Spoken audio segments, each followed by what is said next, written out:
A Porcupine Named Fluffy by Helen Lester.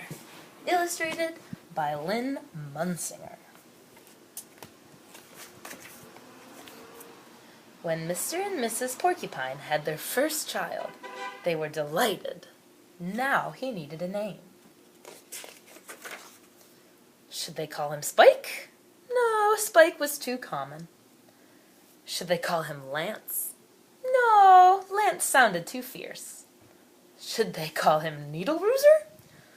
No, Needle Rooser was too long. Prickles? Pokey? Quillian? Then together they had an idea. Let's call him Fluffy. It's such a pretty name, Fluffy.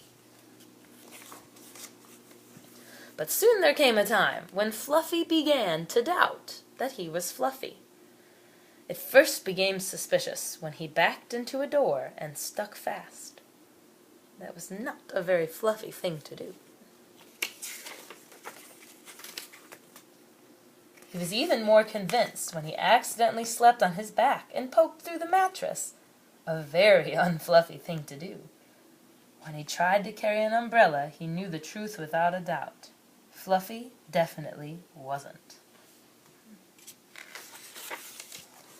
Soon he decided to become fluffier. Clouds are fluffy, he thought. I'll be a cloud.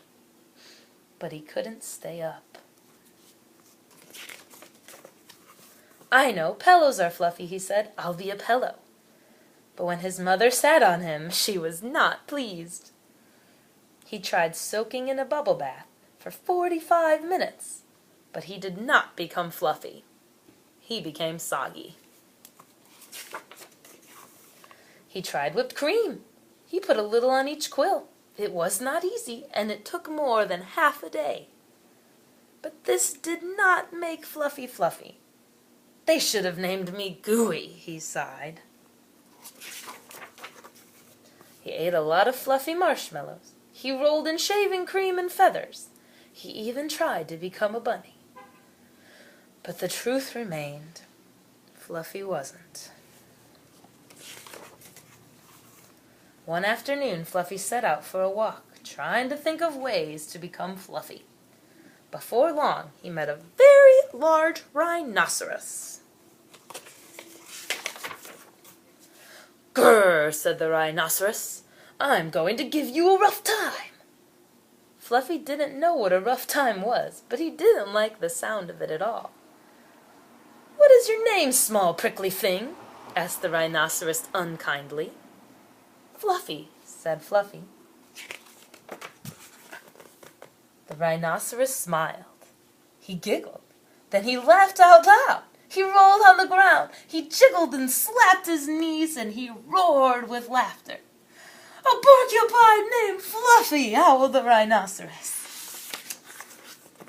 Fluffy was embarrassed, but he tried to be polite.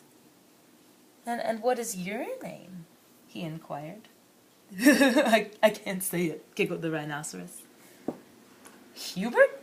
suggested Fluffy. "Oh, well, I just can't say it. I'm laughing so hard," said the rhinoceros. "Harold? Or maybe Herman?" asked Fluffy. "No," gasped the rhinoceros. "It's Hippo." Hippo? A rhinoceros named Hippo? Fluffy smiled. He giggled. Then he laughed out loud. He jiggled and slapped his knees. He howled with laughter. "A rhinoceros named Hippo," Fluffy cried. "A porcupine named Fluffy. A rhinoceros named Hippo." It was almost more than they could bear. Hippo and Fluffy rolled on the ground giggling and laughing until tears came to their eyes. At last they lay exhausted on the ground. From that time on, they were the best of friends.